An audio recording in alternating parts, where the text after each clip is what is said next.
here we are inside the Swift Fairway 635.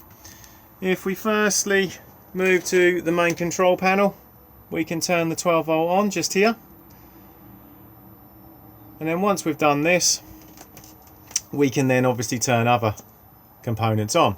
So we have awning light on and off. We then have the dimmable lighting within the caravan. And then beneath that, we then have the rest of the lighting. This can then all be turned on and off on their own individual switches. Beneath that, we then have water pump on and off. Water pump needs to be on for you to be able to get water out of your taps and fill the boiler up if it's been drained. Currently the display is letting us know that we're using the leisure battery, that we have main supply connected, the time, and then the voltage of the leisure battery. From time to time a little sun will just appear there just to let you know that the solar panel is popping a charge into the leisure battery. If we now begin to start scrolling, you will then see we get numerous bits of information. But if we firstly just go back right to the beginning, you'll see that this is a Sargent EC620 control panel.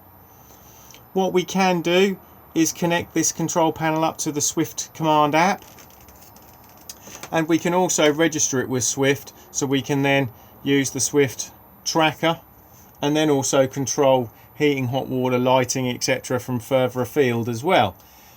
If you are going to do that, Swift will require what is known as an M number, and that is basically found on this screen here. So we have Sargent EC620. If I now begin to arrow in, you'll then see software, which is for mainly the workshop, and again comms, and then if I press it again, it will display a unique M number that Swift will require. After that, we then have system settings, and if I now arrow in, within this we can obviously change the clock, etc., and then set the date, whether or not you want key beeps on or off, how long that backlight will stay on for, how long these blue LEDs will stay on for. Obviously we've got tank alarms turned off because we don't have an onboard water tank on this model. Bluetooth pair, so if we are connecting up to the Bluetooth app, once you've downloaded the app, make sure your Bluetooth is on your device, and then press this button here and it will send the Bluetooth signal out. Obviously delete any device off and then exit. After this, if we then go back round, after system settings, we have heater settings. At the moment the heater settings are in manual, so we just control it via the control panel just here. What we can do is change it to app, and obviously if you're using the Swift Command app, you can then control the Aldi heating via that.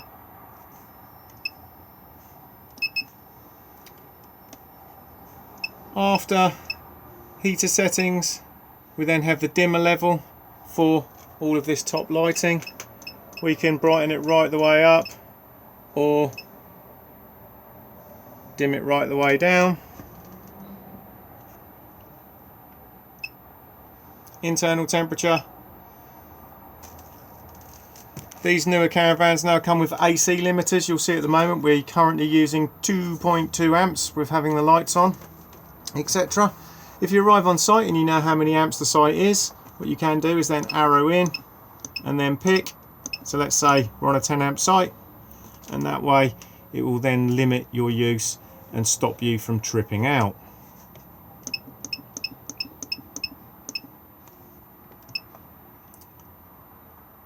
Select battery. Obviously we only have a leisure battery. We're in a caravan, not a motorhome. Like I say, this bit here will let you know what the solar panel's up to. Currently doing nothing because we're on main supply and the leisure battery is fully topped up. If we were actually hitched up to the tow vehicle, it would then display the voltage of that. It's letting us know that the leisure battery is being charged, and then back to the beginning again. If we then move across to the Aldi control panel, we turn it on and off on this button just here. it will then give us a temperature and will let us know if we have main supply connected. If we now press menu, we will have its basic functions just here. So the top one is the thermostat for the heating, just literally plus and minus, pick whatever temperature you want it to be inside the caravan. Beneath that we then have hot water, so hot water off, hot water on, and then hot water on boost. The boost mode is mainly for if there's going to be more than one of you having a shower in quick succession of each other. If you do perform the boost and the heating is running, the heating will turn off because it needs the extra power to do it. After that we then have power source. So currently, even though it looks like this is on, it's actually doing nothing because we haven't picked a power source yet. So if I want to run it on main supply, we can run it on mains using 1 kilowatt, 2 kilowatts or 3 kilowatts, so just dependent on the amperage of the site that you're on. If we don't have any mains, we can run on gas by highlighting the little flame. And if you have both power sources available to you, you can run in dual fuel. Dual fuel is very handy, especially in the winter months. It will basically help you get up to temperature nice and quickly. If we now press the cog, it will then bring up all of the settings. Within this we have timers, etc. So we have a moon for night mode and a sun for day mode. So if we're going to set a night timer, we turn it on and off up here. We set the temperature we'd like it to be at night time just here, and then we set the time period, so when night mode starts and when night mode finishes. We can invert the backlight, so this white screen will go to black, the writing will go to white, and we can also decide that we don't want any hot water produced through that period as well. And then virtually the same again, but for the day. Prioritize is what the system prioritizes in using when you are in dual fuel mode. So it's currently set to favor main supply over gas. So what it will do is it will get you up to temperature, and then it will cut the gas off and maintain on the electricity. If you were on a really low amp site, what you can do is make it so it uses more gas, less electric. This one here is just so we can change the brightness of the screen, etc. This one is not used on this model of caravan, and if you're going to be using timers, it helps if the time, day of the week, etc. is correct. If we now arrow down again, we have this one here, which is antimicrobial. This one needs to be activated like it is now, and you do also need to be using night mode. If you're using the night mode and then this is highlighted, what will basically happen is around 2-3 o'clock in the morning, the boiler will then come on and rapidly heat up to kill off any bacteria that may be in the system. Temperature offset just for the thermostat, so if you don't think it's quite correct, you can just tweak it slightly. High altitude mode, so if the caravan is 1,000 meters above sea level, activate that and it will then just run as it should at a different air pressure. Key beeps on that one. Instead of having multiple timers, you can just have one start and stop. Pump settings, leave on thermal, do not put it on continuous, otherwise the circulation pump for the heating system will constantly circulate the solution round. Full factory reset, so if there is a problem you can do a factory reset and hopefully it will then solve the problem. External start you don't need to worry about because this is obviously linked up to the Swift command system. Language, service, more for the workshop, but it will let you know what everything is up to. Installed accessories, there isn't really anything in here that isn't already activated that you need. You don't really need the load monitor because obviously you've already got it in this anyway with the AC limiter.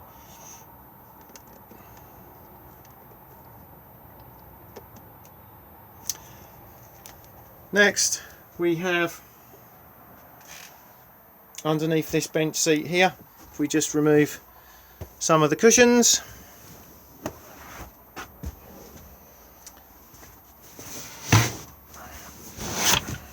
and then flap up, we have the consumer unit just here. So we have the trip switches just here. So we have the 3 individual MCBs, RCD test button just here. And then we have the 12 volt fuses just there, and again they're numbered up, and they all then correspond on the sticker just here. Along the top are isolator switches for components that use main supply. So this one here is for the Aldi heating and hot water system, so if you turn it off here you'll just confuse the control panel above the door, so really it can just be left alone. The green one is for the battery charger, and again we might as well leave this one alone because we want the battery charger to be charging the leisure battery when we're hooked up to main supply. This one here that's not illuminated will light up in red if you have reverse polarity connected to the van. It is not an issue if that happens. These newer Sergeant units will reverse the polarity and make it safe within the van. We have full system shutdown, so if you're planning on not using the caravan for a long period of time, we can press this black button here and it will then kill any residual draw on the leisure battery. We then have the control boxes for the motor mover. The water pump just sits here, and the surge dampener. And then we have the drain valve for the Aldi boiler. So to drain all the water out of here for either travel or winterization, all we need to do is make sure the water pump is turned off and then flap this lever up like so. As I've left the water pump on, if I now flap this back over again, it will then suck some water out of my aqua roll outside and then refill the boiler back up again. So that's all you need to do to refill it. Make sure it's flapped over like this, fill up your aqua roll, drop your submersible in, turn the water pump on, and then it will begin to prime up the Aldi boiler itself. I do always suggest that when you are fully winterizing the caravan, once you've opened up this valve here, that you then go around and open up all the taps as well, because that will release any airlocks in the system and help it drain down. But secondly, if you do have a harsh frost and the water inside any of the system starts to freeze up, what we hope will happen is it will be forced out the end of the tap into an icicle instead of expanding in the pipework and splitting it. Next we have, next to the microwave, the location of the solar panel regulator. We can see what the solar panel is doing on the main Swift Command control panel, but we can also see in here as well. So we've got a flashing green light here, which is just letting us know that the panel is operational, and then we've got a solid green light here letting us basically know that it's in float mode at the moment. Whenever it's popping a charge in, this green light will change to red. We then have the microwave. It's always a good idea to make sure that the plate has been removed for travel.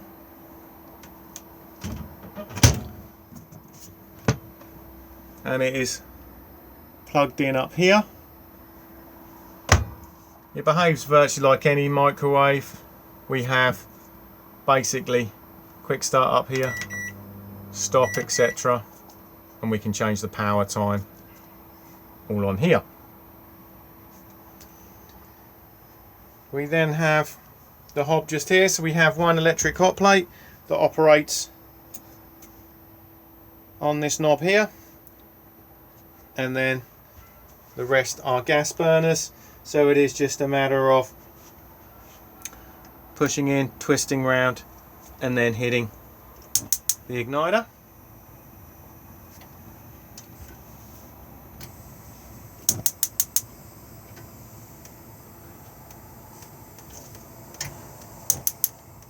There we go. Beneath that we then have the grill. Same again, just push in, twist and press the igniter.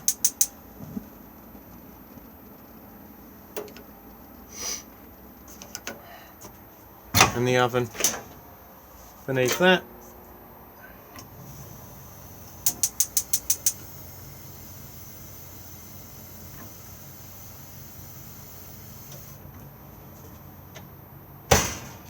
If we then go into the cupboard beside the oven, you will see there are some gas isolation taps, and they're always found close to any appliance that runs on gas. They are colour coded and then matched on the sticker just here. Really, they can be left all on. Again, they're more for maintenance. I always say, smell gas in the van, go to the source and turn the gas bottle off. Underneath the oven is just where the electric hot plate is plugged in.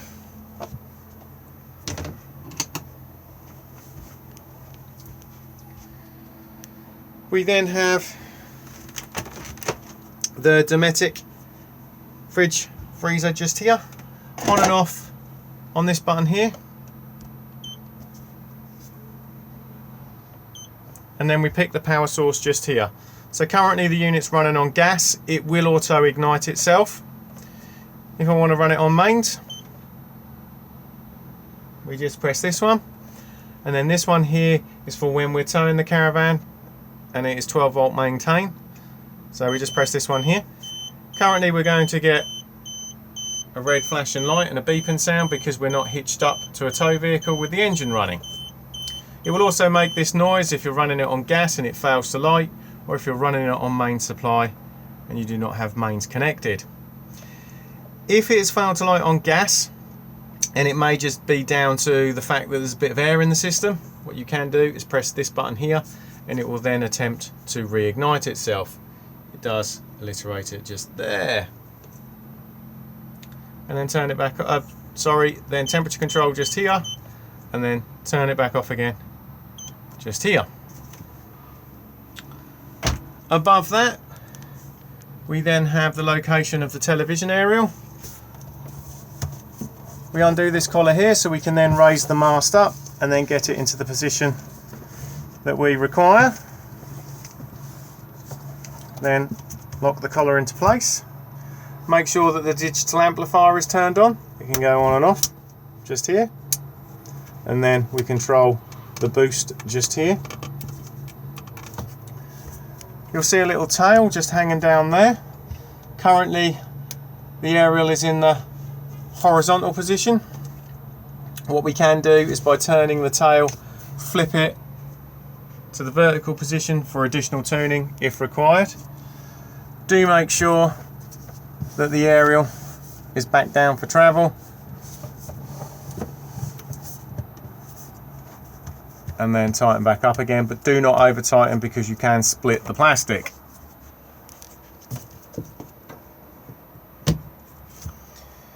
If we then go to the overhead locker just here, we have the stereo just here, on and off on this source button just here. Search for radio stations or change tracks on a CD, or if you're using the USB port just there.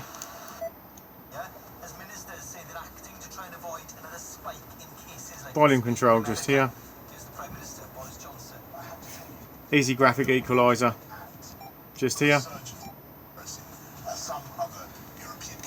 And to get into its setup, hit the one that says display, hold it in, and then navigate on the volume control and press in to select.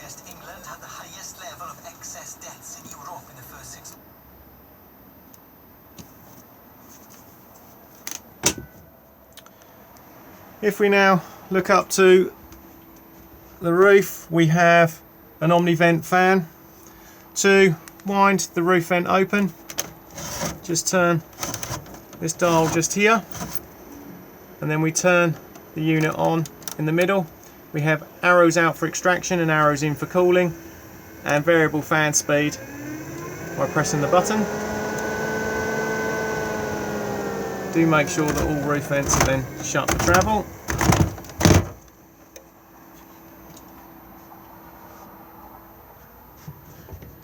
Freestanding table just here beside the fridge. And then if we then move into The washroom, if we go to the wardrobe first, in here we have the header tank for the Aldi heating system. We just need to make sure that the fluid is between the minimum and the maximum. Always take your reading once the heating has been turned on and run up to temperature, as it will expand in the tank. If it needs topping up, you can do this yourself, but make sure you have bought Aldi top-up solution. Undo and then top up.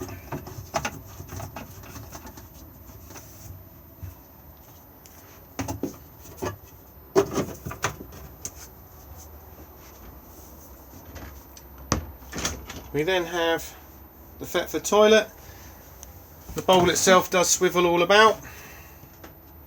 To open to the cassette, just push the grey lever here, and then to flush, press the blue button just here. Level indicator just here to let you know when the cassette needs emptying, and then close back up again. If this has been left open and you try to remove the cassette, it will not come out. We then have basin and shower. Again, make sure that this is clipped in place for travel.